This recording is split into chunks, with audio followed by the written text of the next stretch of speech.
Welcome to Block and Build, a podcast from Convergence Magazine. I'm your host and the publisher of Convergence, Caden Mock.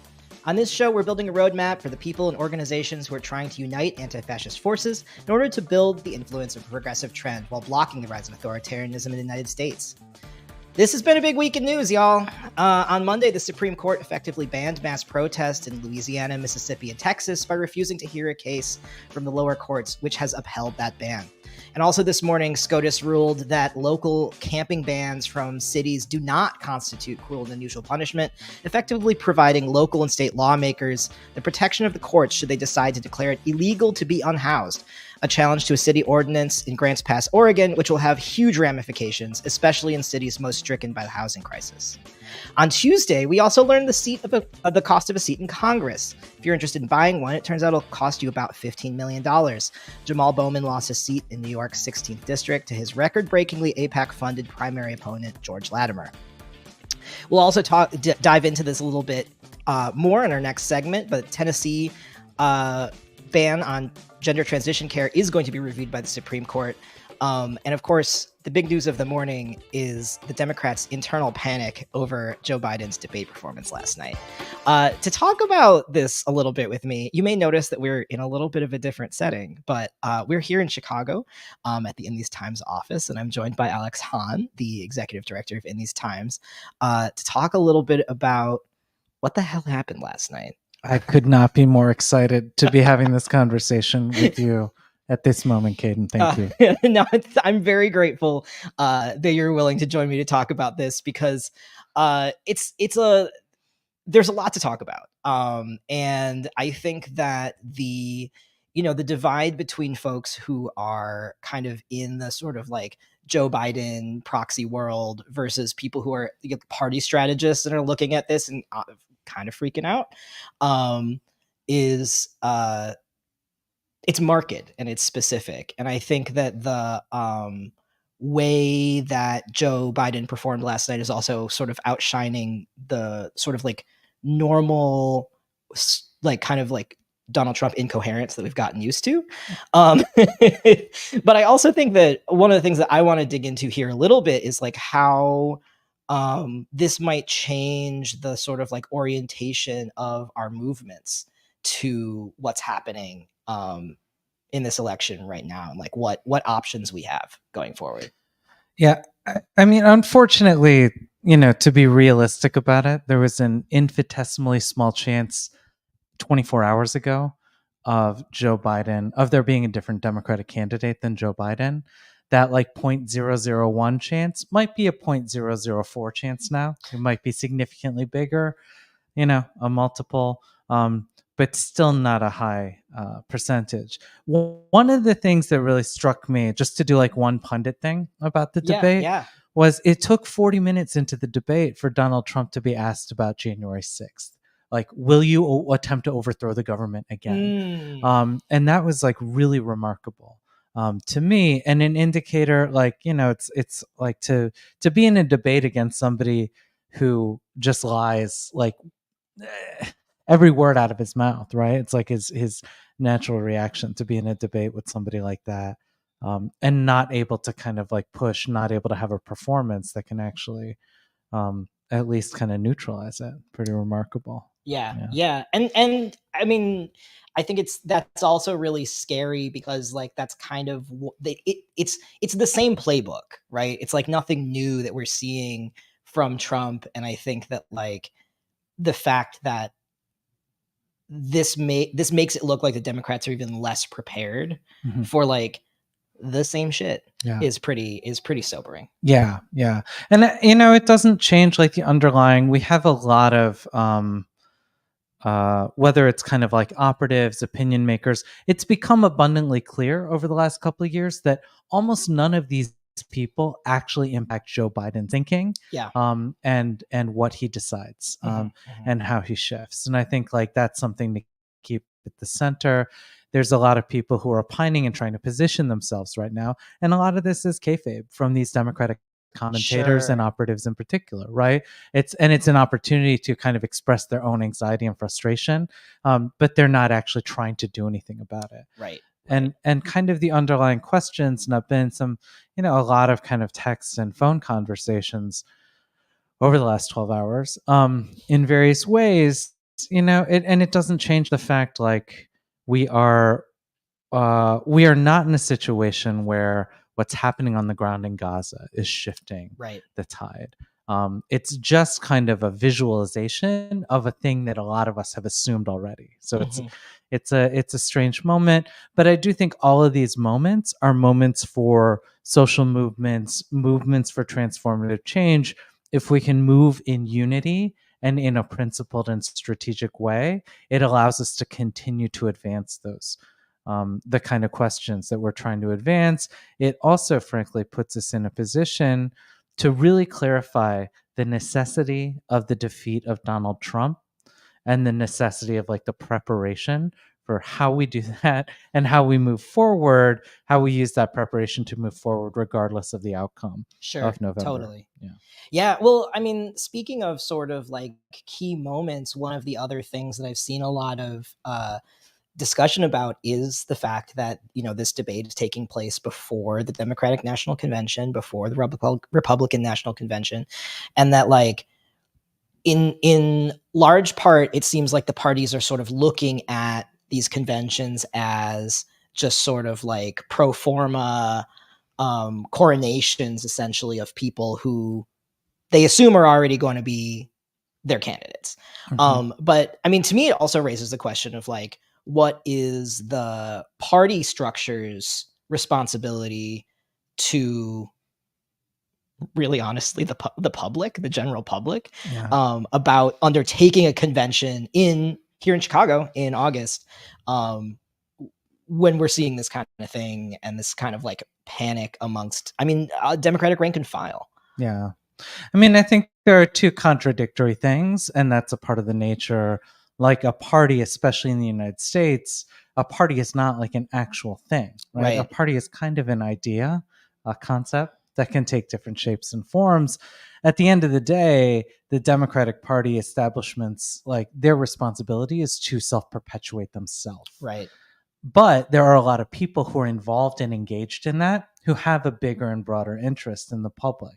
So the question is how those people can be pushed, again, in a strategic and organized way, in a way that can build some unity to attempt to intervene. I mean, it's like a historic election in a lot of different ways, and the timing of this debate is one of those pieces. And just to get back into I just want to remind us that this is the debate that Joe Biden's campaign asked for. Right. These are the ground rules that they requested. Yeah. This is what they wanted.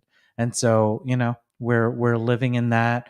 These conventions are going to play a very different role than they have in the past, and it remains to be seen what happens. But I think for a lot of people, the DNC in Chicago that's coming up in like 8 weeks, 9 weeks, just became much more interesting potentially. Yeah, absolutely.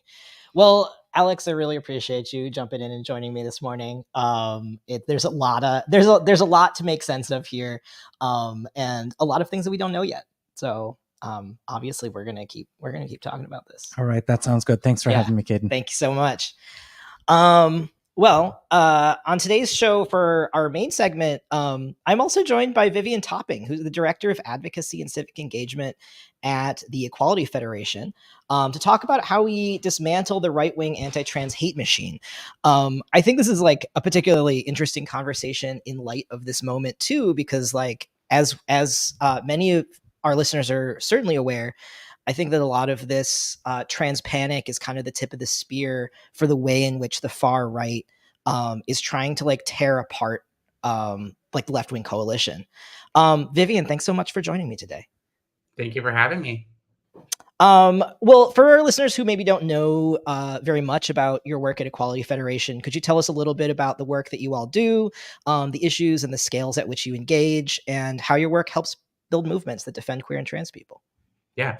So Equality Federation is an advocacy accelerator that's rooted in social justice, and we build power in our network of state-based LGBTQ+ advocacy organizations. So really my job is to work with folks on the ground who are advocating for LGBTQ plus causes and help them be able to do the best possible work they can do.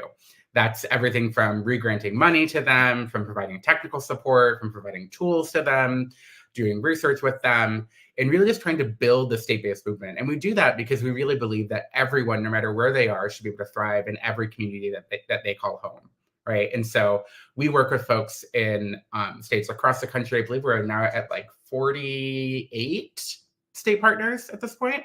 So we're not in every single state, but we're in most, and work directly with folks on the ground to advance LGBTQ plus issues. Amazing.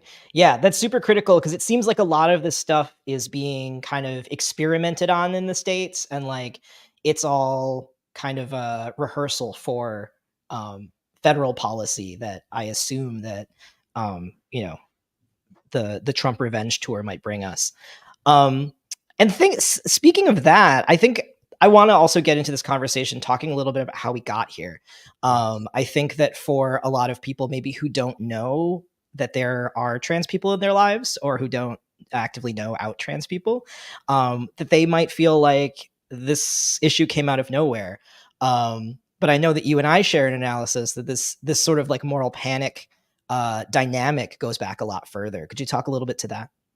Yeah, absolutely. I mean, when we think about it, moral panics have been used to criminalize LGBTQ plus people since time began. Like that's Yeah. like how every single thing goes. And the thing that I think about that's most notable, that's kind of like the one that bounces in my brain, is Anita Bryant in the 70s, right? Mm-hmm. Bryant, like far right, Christian right kind of woman who pushed a ballot question in California in the 70s to try to ban gay people from being able to be teachers, because she said that gay people were going to sexually assault children, were molesting children, were a danger to children, right? This is the same kind of argument that has been used to attack trans people. Yeah. The same kind of arguments that get used to attack like any kind of sexual or gender minority get used kind of across the board. And it's the same thing every single time. It is always something about fear and safety and depicting trans and queer people as predators who are going to attack someone no matter what we do, right? Like we, for a long time recently, had to deal with bathroom conversations about whether or not trans people would attack someone in a bathroom. We've had to talk about locker rooms. We've had to talk about people just existing in public and being an issue. You know, I remember one of the first campaigns that I worked on was in 2009 in Kalamazoo, Michigan. And it was a non-discrimination campaign to protect a non-discrimination ordinance, right? And the commercial that our opposition put out was one where literally a shadowy man follows a woman into the bathroom. Oh, jeez. Like, you want men in your bathroom? And like that is the message that's been kind of across the board for years. Yeah, and it's also the kind of messaging that's really hard to fight with just factual information, because it plays on like deep cultural assumptions and then like deep emotional reactions based on those cultural assumptions. And it seems like, I mean, part of the reason it's the tip of the spear, right? And then it's also like why it's so hard to kind of disarm it. Yeah, definitely. I mean, it is something that kind of like strikes people at their core, right? Particularly when we're talking about children, because it's one of those things where when you talk about potentially harming children, when you talk about like protecting children from harm, that is a thing that everyone can connect to. And so when you use someone's like unfamiliarity or something to make them afraid that children will be harmed, like that just strikes at something core. I mean, I think about it too, in that like, it's not just used with like queer and trans people, right? Like it's used with folks with like immigration. It's used kind of like across the board. Because when we think about when people talk about immigration, they're talking about like violent migrants coming across the border and attacking people or harming people or sexually assaulting people. And we know that that's not true, but it is a thing that just hits people right at their core. And it's an instinctual, guttural thing for everyone, for people. Yeah, and I think that there's a way in which there's so much that we're seeing in mainstream media, both with regards to trans people and with regards to immigrants and immigration, that is sort of like playing this I would say like almost like a lack of curiosity about like who trans people actually are, what our experiences actually are, and really kind of like both sidesing the existence of a group of humans, which is very troubling. What are some other things that you're seeing in terms of like the role that like ostensibly like maybe even center left mainstream media is playing in this moral panic? Yeah. I mean, I think about the fact that like this is not just a US issue, right? Like this is not just happening here. This is happening kind of across the world, right? And I mainly look at the UK when I think about that, because the UK is only a few years ahead of us when it comes to anti-trans stuff, right? When we think about how that's kind of played out in the UK, there's been a really strong like trans exclusionary radical feminist like turf world that has taken hold of a lot of the political conversation in the UK, led by people like J.K. Rowling and people who are really just trying to push this idea that gender ideology is being attacked, is going after children, right? And even saying the phrase like gender ideology is making this assumption that there's this whole kind of organized world trying to convert children or trying to move people in some direction, right? And that's not the truth, right? Like you and I both know that like a trans person's just daily agenda is to live our lives, right? Right. That's what I'm trying to have a cup of coffee. Like, right. But like we still see this kind of take over and take control because of people's lack of familiarity, where they go with this, well, I don't believe in discriminating against trans people, but these people that could be bad and take it over, like that does concern me, right? Even though like these people who are bad and could take it over don't exist, right? Like we see this then kind of filter into the media. Like when we look at UK media, like we have anti-trans people at like head of opinion desks in the UK at the Guardian, at like every major press article there. And it's happening here too, because we're seeing places like the New York Times have these anti-trans reporters who are coming in trying to like both sides things and assuming that there is valid critique on both sides, right? Like one side is based on people's lived experiences and on science and evidence-backed research that says this is the right kind of treatment that this person would need, right? And one side has just decided that these people shouldn't exist. Yes. like there is no both sides here. I mean, and it's just wild thinking about the role the media plays because, one of our organizations had to recently put out an advisory about a New York Times journalist. He has had like a history of like kind of manipulating families of trans youth to participate in stories that actually portray things in a very bad light, and portray things in an inaccurate light. And she's going around trying to make a podcast. And so we had to literally like put out a community call saying, we are warning you, be careful. Yeah. No, and it's also the kind of thing where like a journalist like that can use the name of the New York Times and seem very legitimate, seem very fact-based, in perhaps scare quotes here, to convince people to talk to them. I feel like I have to say also that recently, Maintenance Phase, Aubrey Gordon and Michael Hobbs did a series about the so-called rapid onset gender dysphoria panic. And it was honestly, I learned a lot from them talking about like where some of this stuff comes from and like why people think that this is like an actual thing. And a lot of it is like, frankly, like faked science, like bullshitted science that like then a lot of even like scientific publications are like hesitant to issue retractions on. And like, man, with friends like these. Well, and like one of the things, and I think about the New York Times because they've been like, frankly, the main perpetrator of so much of this, right? Like quoting people and putting people in stories without having any accurate portrayal of who they actually are, right? Like the New York Times has published like research that has been done that has actually been debunked, that was actually faulty research, and they don't say anything about the critiques of research, right? They have quoted people like James Cantor, who is not actually an expert on gender affirming care for youth. He's never actually treated a transgender child, but he gets quoted by them as an expert, as someone who's involved with this, right? And so it's just like, it's this lack of critiquing our opposition, and not even just like critiquing them, but like doing your journalistic duty, to say, hey, let me look a little bit past what this person has told me, see what happens. Well, it's interesting because it feels like a microcosm of a lot of what we're dealing with the far right these days, right? And like the way in which a lot of the sort of media environment that most of us are steeped in constantly is not even willing to ask like somewhat hard questions. It's sort of like what Alex mentioned earlier about like it taking almost 45 minutes for January 6th to come up in the debate last night. That like there's a real like abdication of that responsibility to like ask real questions of people who have something to answer for. And I mean, it does make me think about how I think the trans panic in particular has become such a major tool for cohering a lot of disparate parts of the right. And I was wondering if we could talk a little bit about, I don't know, the way in which the right has been able to use anti-trans rhetoric, also to like move people to the right. Yeah. Yeah. I mean, because of that thing that we already talked about like that kind of desire to protect children, right? Like it is something that is a bipartisan issue, right? Like folks on both the left and the right are pulled by that entire kind of like instinctive moment.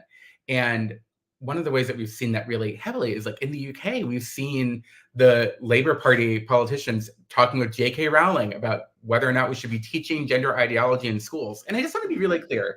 Like when we talk about teaching gender ideology or teaching or in like trans and queer youth in schools, right? Like what we're actually talking about is whether or not queer and trans people get to see themselves in education. Right.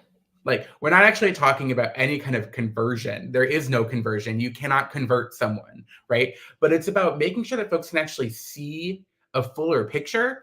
And that fuller picture includes queer and trans people. Yes. And so banning queer and trans people from being able to be talked about in the school, all that's doing is censoring teachers and censoring education. Like it's not actually doing what they think they're doing. Well, it's also like as if 30, 40 years ago, there wasn't effectively a ban on this information because people just weren't talking about it. And it's like there were still queer and trans people then. Right. And I mean, let's be real. How much do people actually talk about queer and trans people in schools anyways? Like realistically, probably very little. Exactly. And so it's like this entire thing is a manufactured panic. And part of it is because like, we have so much more access to internet these days and to different kind of like online things that people are able to access and youth are able to access different ways of gathering information. And it's just this like continued desire for some kind of like control and censorship and surveillance from the state to control how people actually exist and to control how people can like live their lives. Totally. Yeah, I think that this theme about controlling people, controlling unruly people is also, I think, very core to a lot of the far right's agenda, whether that's on like abortion care and abortion access or just like straight up the right of people to mass protest, that there's a lot of like, we need an orderly society, right? And like us trans people are so disorderly. Very. I mean, it's like trans people completely like shut down the idea of gender, right? And like we push back against this idea that you are one or the other. And it's this thing that has been like really settled with like second wave feminism, thinking about the differences between men and women, like inherent differences, right? And like in actuality, things are much more fluid than we thought they were. Yeah. And it's evolution of understanding. And it's something that I think is hard for people to get to. And I understand that, but also it's real and it's a real evolution. And various cultures around the world for thousands and thousands of years have recognized it, right? Like this is not new. Exactly. Colonization is always our problem. Yeah, I know, right? It's like a lot of things come back to colonialism, turns out. Yeah, so we've been talking a little bit around how the sort of like trans panic and what I think of kind of like the anti-trans hate machine has been kind of a tip of the spear for a lot of far right movements. But I'm also interested in the middle of 2024 how much this has been then mainstreamed by the far right. especially thinking about your work and thinking about the way in which this fight has been bubbling up from state and local legislative bodies, including like school boards, city councils. What are the ways that you're seeing the far right kind of mainstream these ideas and kind of normalize them, and like kind of be in some ways be the first to market about like, here's a take on trans people that makes sense to people who haven't thought about it before? Yeah. I mean, they really just rely on whatever kind of traditional motives that they can focus in on, right? Like when they're talking about trans people and about trans people, they don't usually say trans people. They talk about like child mutilation. They talk about surgeries on kids. They talk about untested treatments, and they use misinformation that, if you're not familiar with what it means to be trans, like can sometimes like get into your brain. Yeah.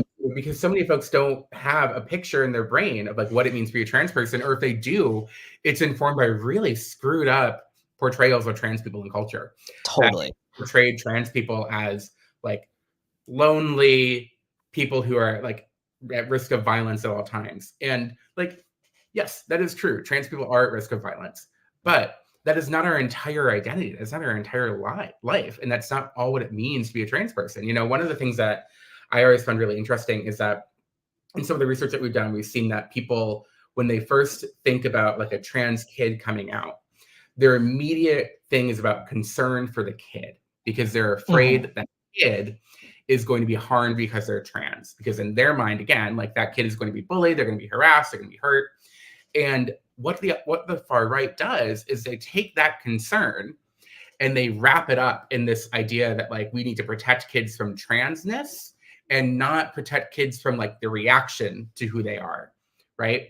And it makes this assumption that at all times trans youth are going to be attacked, don't know themselves, and so therefore we need to protect them from this idea of being trans until they can be an adult and then be settled. But the fact is, what our opposition doesn't then also say is that they actually don't believe in those trans kids becoming trans adults. They don't. Yeah. They actually want to be able to hold them back from being able to become a trans adult. And so really just relying on people's good nature and their care for children and their care for people is how they've kind of gotten in there. Trying to manipulate that initial feeling of protectiveness and turn it into this thing of protecting people from transness. Yeah. Yeah. And it's when we look at a lot of the sort of like foundational stuff that's underlying a lot of like the proposed policy and the plan for like a complete far right takeover of the government, it seems like not coincidental that gender and gender identity is mentioned in literally the second paragraph of the foreword of Project 2025, that like this is core to what they see as like their winning strategy, right? Like they write, look at America under the ruling and cultural elite today. Inflation is ravaging family budgets, drug overdose deaths continue to escalate, and children suffer the toxic normalization of transgenderism, with drag queens and pornography invading their school libraries. Like, one of these things is not like the others. Yep. And I think that one of the things that one of the reasons I really wanted to have this conversation with you is because I think there are broad swaths of the left who are also a little hesitant to go to bat for trans people. And I think that's part of, you know, when we were prepping for this and we were talking about a lot of the legislation that's already passed at the state level, that like a lot of those things, whether they're like bans on trans youth participating in sports, access to medical care for minors, that those things are surprisingly uncontroversial for a lot of people in any kind of position of power. And I guess I'm curious what you're seeing in terms of like dynamics with like state and local legislators around who's willing to go to bat for trans people and trans kids, and like how like where are their champions, you know? Yeah. I mean, I do want to be clear that many of those like they do go on party lines, right? Like most Democrats usually are with us. It happens that sometimes they are pulled away because of that same thing, that a misunderstanding of trans people, that like kind of fear-based messaging just works up, this hits them. Legislators are like everybody else, they have the same thing. But where we see people who are actually like massive champions are frankly our own people. There are trans folks who are involved in who are in their state legislatures. They are parents and family members of trans people. They are other queer people who have been elected, right? Like I think about Michaela Cavanaugh in Nebraska, who like managed that massive filibuster last year, and really like held off the medical care ban for months by filibustering and organizing her colleagues to do it. I think about like Maury Turner in Oklahoma, who was censured for sheltering two trans people who have been involved in protests in the Capitol, and who now is not returning to the legislature because Maury was tired of the harassment that they received because of their race, because of their religion, because Maury is a Black non-binary Muslim, like because of their gender. But like those have been our champions. Like we have been our champions, and that's like the scary part. But it's like when you know someone who's trans, that's where it goes. Like I think literally even thinking about people like Joe Biden, like who, because he knows Sarah McBride, who like potentially the first trans member of Congress from Delaware, right? Because he knows her, there's at least like a connection there, right? And really even thinking about any single elected official, it's always some kind of connection.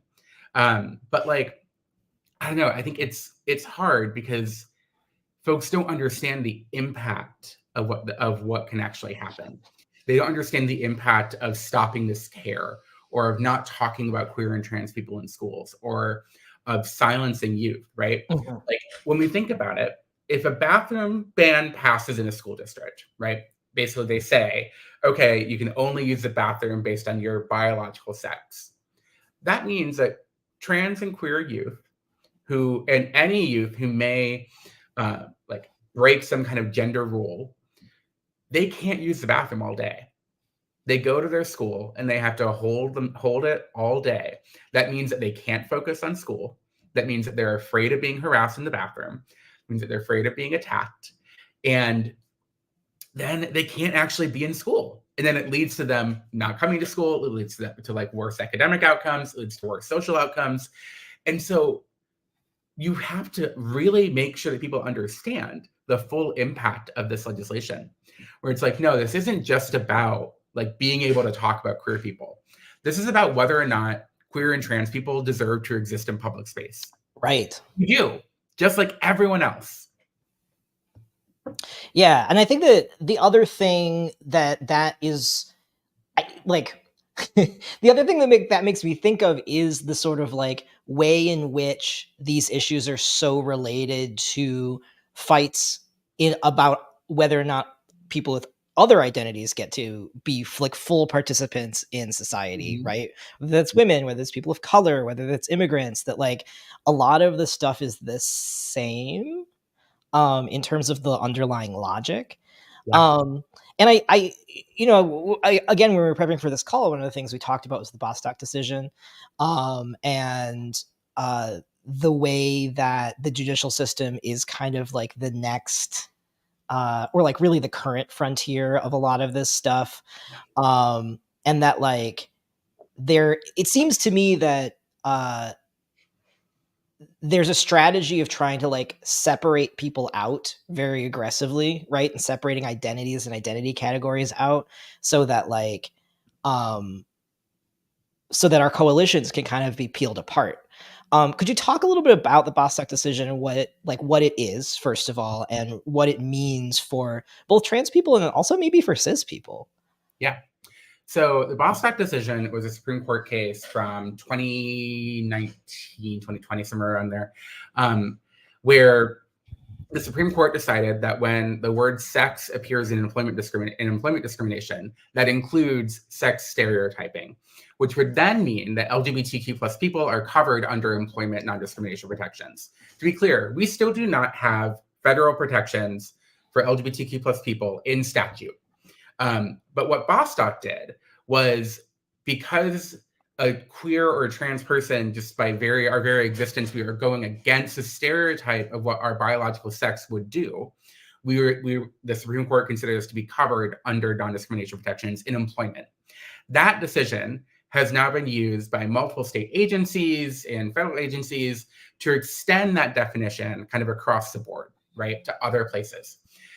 After today's ruling around the Chevron deference, I don't know how that's going to change, because what that will do is basically make it so that courts do not have to defer to an agency's interpretation, which kind of throws everything up in the air. But what it did do, at least up until now, has been make it so that we do have federal protections in employment for trans people and for queer people. And that has really made it so that like we can actually understand that. And like at the end of the day, when we think about like cis people and how this impacts not just queer and trans people, it's anyone who would go against the stereotype of their sex or their gender, right? And so think about like a woman who looks more masculine, a man who acts more feminine, like anything kind of across the board, you can be discriminated against based off of that. But because of Bostock, you can't.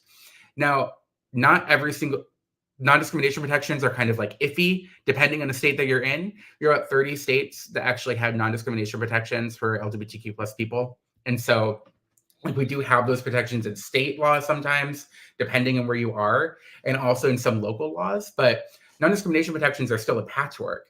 And I think like the big fear for me around like this being in this judicial space and being in this spot, especially considering we know that Tennessee's case is going to the Supreme Court. You mentioned it a little bit earlier about their gender affirming care case going to the Supreme Court. Our judicial system is not one that I trust. And not just when I think about the Supreme Court, but when I think about kind of across the board, right?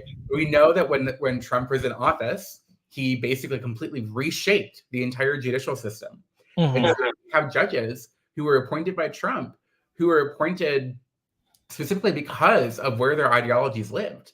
And so we now have this danger of having to go through a court system that's been specifically designed to divide people and to divide our communities and try to gain some kind of protection through that. I mean, the good thing is that we have seen when we look at these gender affirming care bans, when we look at these different things, multiple judges have struck them down and have said, like, there is no basis in evidence for this ban to exist. And so therefore, we're going to strike it down. That happened in Florida. But, you know, our opposition can keep going and can keep moving. And I think like the case coming to the Supreme Court this fall from Tennessee is very scary to me. Yeah, sure. You know, I realized that we didn't talk about the Chevron decision and what that actually is. Could you unpack that a little bit? Because I know that a lot of that is based in what the courts have given, like, regulatory agencies the power to do, but I think it's one of these things that's like, it feels a little in the weeds. So could you break that down a little bit for us? Basically, the Chevron deference is like a backbone principle for how the federal government could keep corporations in check, right? Chevron is this practice by which federal courts will defer to federal agencies when sorting out ambiguities in a law, right? The fact is that when we look at like how our system works, when legislators write legislation, they'll write something, but it's usually up to experts and agencies to actually interpret that legislation, right? And so like those different things can be interpreted, whether it's like what we talked about with Bostock and with the word sex, but even also looking at like environmental protections, looking at kind of like everything across the board. Like whenever those kinds of things are come up until now, it has been assumed that the federal court will defer to federal agencies and their interpretation of something, right? Like that's what the Chevron deference means. What the Supreme Court did was by 6-3 say that they do not have to do that anymore. That courts can actually rip those apart and courts can make the decision based on statutory, based on like whatever's ambiguity in the statute. And like the fact of the matter is not every judge is an expert. And this is once again, like cutting down this idea of expertise and people being able to make those decisions, right? Like we think about the same thing about not questioning like different kinds of anti-trans studies that come out. this is making this assumption that like this one person can make this decision. And like, when we think about this, it's just really, it's scary to me because Congress doesn't write these statutes that are hyper specific. They don't have the time, the staff, or the expertise, right? Sure. This is how our government works. And cutting down the Chevron deference just means that there's a huge change and shift, likely for the worse, in how our government is going to operate. Yeah.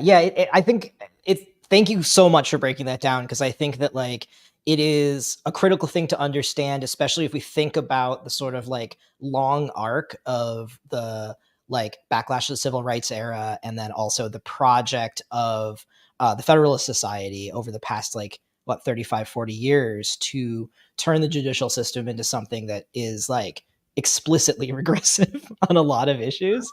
And I think that like that I like to keep mentioning things like the Federalist Society because it's like this is like a long-term play, right? Like these are things that have been in the works for a really long time. And I think that like a lot of times when we have conversations about this stuff, it feels like it came out of nowhere because like, I don't know, I don't speak for you, Vivian, but I personally don't spend a lot of time like watching what's happening in case law, but that like somebody is, and those people are trying to figure out how to rig the courts against us. Yeah, absolutely. I mean, it is a long-term game, and it is like, and it's a plan that has been executed over many, many years. And I want to be clear, like when we think about that, like where that plan comes from, like it comes from far-right evangelical Christian folks. And this is where I start to sound like a conspiracy theorist, but it's all true. Far-right evangelical Christian folks who are trying to deregulate the government so that they can control people and can control how you exist as a human being in public. Absolutely. Well, it's funny. It's like, it's not a conspiracy in the sense that it's not secret, right? Like they've never been secret about this. Right. They've been, and as time has gone on, they've become more and more explicit about what the end goal actually is. Right. And like, as you mentioned before, like a lot of the folks who are pushing these bans on gender affirming care for minors, like their end goal is about ending gender affirming care, full stop. They've explicitly said it. They said they don't believe that any doctor should be providing this care. In some of the legislation that they passed, some of these bans, they've tried to criminalize doctors and criminalize parents who provide this, who like let their children access this care. Like, it's fully there. And in some of them, they've tried to basically cut funding, and so like it becomes not necessarily even like a real ban, but in Oklahoma a few years ago, the state legislature held ransom COVID relief funds from the health system in Oklahoma until they said that they would not provide gender affirming care to minors anymore. Yeah. Like COVID relief funds were withheld from a hospital system over gender affirming care for transgender youth. And the hospital system relented because they had to. Right. And then it meant that like the largest provider of gender affirming care in the state for trans youth in Oklahoma no longer was providing the care. And that was before a ban even passed. Right. Yeah. And it's very sobering to think about like the like tactical weaponization of things these folks are willing to do. Yeah. So the landscape's not great. The landscape's a pretty sobering conversation. Yes. But I do want to, move us towards thinking about how folks have been fighting back, things that we have to look forward to, and like what are the ways in which our movements have been effective against this kind of thing. Yeah. I mean, I want to be really clear that like this system, this government has never been meant for trans people. And it never will be, frankly, right? Like the system that we have right now is not a system that is designed for trans people to seek liberation, because not only does it cut us down based off of our gender, it cuts people down based off of our race, it cuts people down based off of our sex, it cuts people down based off of our socioeconomic status. Like it is not a government that is set for liberation. That's not a thing. And so like if people are seeking liberation in their government or in like elected officials or anything of that sort, like you're not going to find it there. But the way that we like seek liberation, the way that we do that is we build community with each other. We create mutual aid networks. I mean, we've seen groups like the Campaign for Southern Equality who have really stepped up in a huge way to support transgender youth and their families who are dealing with these bans. They have something called the Southern Trans Youth Emergency Project, where they explain how to actually navigate through this legislation. They explain what you can do if you can access care in another state, or if you can't access care in another state. If you are able to access care in another state based off your state's law, they will help you access that, and they will give you financial resources to help you get there, right? And so like things like that are the things that I think about. And those kinds of mutual aid networks have been built by organizations like Campaign for Southern Equality, but also by queer and trans people, right? Mm-hmm. Like we understand what it means to like build mutual aid networks. We've always had to do that. And so that's kind of what people are really understanding and really centering themselves in. And I also think about the fact that like we are dealing with a concern that is rooted in care and not rooted in animus is helpful, right? So most people, and despite how people may feel when they see some of this legislation, but most people, when we think about movable folks, are not vehemently anti-trans. They do not hate trans people. They are concerned and have worries because they are unfamiliar and because they don't know enough about the science, they don't know enough about something, right? And so you have to help them navigate through that. And we have actually seen, like the Equality Federation has done this, where we've tested ways to move people on trans rights. And you know what it is? It's deep canvassing. It's one-on-one, navigating through the conversation with them and giving them space to actually talk about it. And so I think like that huge thing is really important for me. And so I think like that's the other space of it, that we do have, like, there is movable room. At the end of the day, like we are in like the winter of the movement, right? When we think about movements, we sometimes think about seasons and where we are. And we are in like a cold, like difficult time where we're not sure how we're going to make it through. But how do you survive winter? You stay together, you make what you have to, you make do with what you have, and you just do it. And that's what we're going to keep doing. And I think like I'm seeing that happen consistently. We've seen so many new people get radicalized at state capitals because they have come to their state capital to fight against anti-trans laws. And they are opening their eyes to the ways in which our fights are interconnected, and understanding that the same politicians who are pushing anti-trans laws are the same ones who are pushing anti-abortion laws, are the same ones who are pushing anti-immigrant laws, are the same ones who are trying to criminalize homelessness. Yep. And they are seeing that and understanding it. And there's a whole new generation of organizers and activists who are being created right now who are going to continue doing this work. And I'm not just talking about youth, to be clear. I'm talking about people across the board. Yeah. Yeah. It's never too late for anybody to learn about what is going on and get involved. Yeah. Cool. Well, you know, I'm really glad, that we're working on weathering this winter together. I'm really grateful for you and your work, and for joining us on this show. Is there any, where can folks keep up with your work with the Equality Federation? Where can folks learn more? Yeah. So our website is equalityfederation.org. You can go there. We have a legislative tracker. We also have all of our state partners. So if you want to find your local state partner and be able to get involved, you can go there. You can also follow us on basically all socials at Equality Fed. So we're on Instagram, we're on Facebook. I think we are no longer on Twitter or X or whatever it is now. But you can follow us on Instagram and Facebook at Equality Fed. Fantastic. And something I like to ask all of our guests, what's something in media and culture that you've been consuming that has been raising your eyes to the horizon, keeping you going a little bit? So, okay. I've been thinking about this since our prep call. So the thing that has been keeping me going is the musical Lempicka. And this is like, my young theater gay is coming out deeply here. Tamara de Lempicka is a queer painter from like the 1920s and 30s who was this notable, amazing person. I have her face tattooed on my arm. And there's a Broadway musical that was released about her earlier this year.